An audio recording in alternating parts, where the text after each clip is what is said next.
നിങ്ങളുടെ ഇഷ്ട പരമ്പരകൾ എക്സ്ക്ലൂസീവായി സൺ നെക്സ്റ്റ് ആപ്പിലൂടെ തികച്ചും ഫ്രീ ആയി ഇപ്പോഴേ ആപ്പ് ഡൗൺലോഡ് ചെയ്യൂ. ജയവും തോൽവിയൊക്കെ ഉണ്ടാവും, അത് ബിസിനസിന്റെ ഭാഗമാ.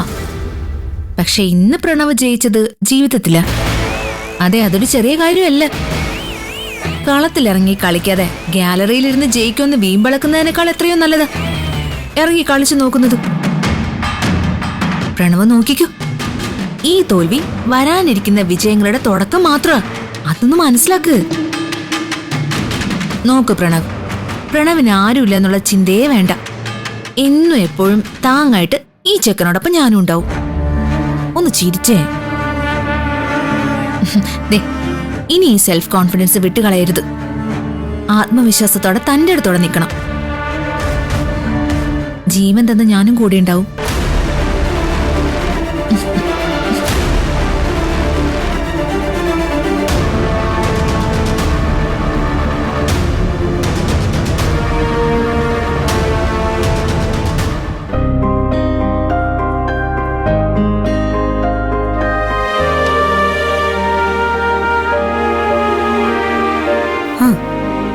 രാവിലെ ഇത് എവിടെ പോവാ? ഇവിടെ അടുത്തൊരു അമ്പലമില്ലേ, അവിടെ ഒന്ന് പോവാന്ന് കരുതി. ഇന്ന് രാവിലെ മുതൽ സന്ധ്യ വരെ അമ്പലത്തിൽ ഉപവാസം ഇരുന്ന് ഗൗതമിന് വേണ്ടി പ്രാർത്ഥിക്കണമെന്ന് എനിക്കൊരു തോന്നല്. ഒന്നിനു പുറകെ ഒന്നായി പ്രശ്നങ്ങൾ വന്നുകൊണ്ടിരിക്കുകയല്ലേ.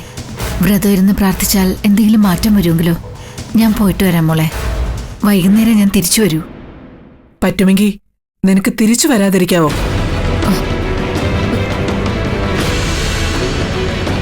പ്രാർത്ഥനയെന്ന് ഉപവാസം എന്നൊക്കെ പറഞ്ഞ് നീ ഇപ്പൊ ഇവിടുന്ന് ഇറങ്ങുന്നത് എന്തിനാണെന്ന് എനിക്ക് നന്നായിട്ട് അറിയാം.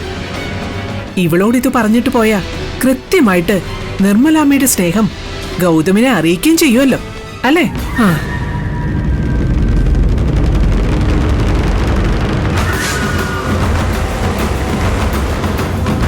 അതെ, ഗൗതമിന്റെ ഇപ്പോഴത്തെ പ്രശ്നം എന്ന് പറയുന്നത് നീ തന്നെയാ.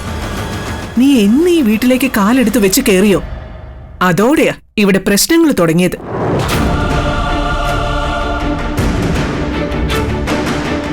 എന്താ ഇവര് രഹസ്യ സംഭാഷണം നടത്തുന്നത്? ഒന്നും കൊണ്ട് കേൾക്കാനും വയ്യല്ല.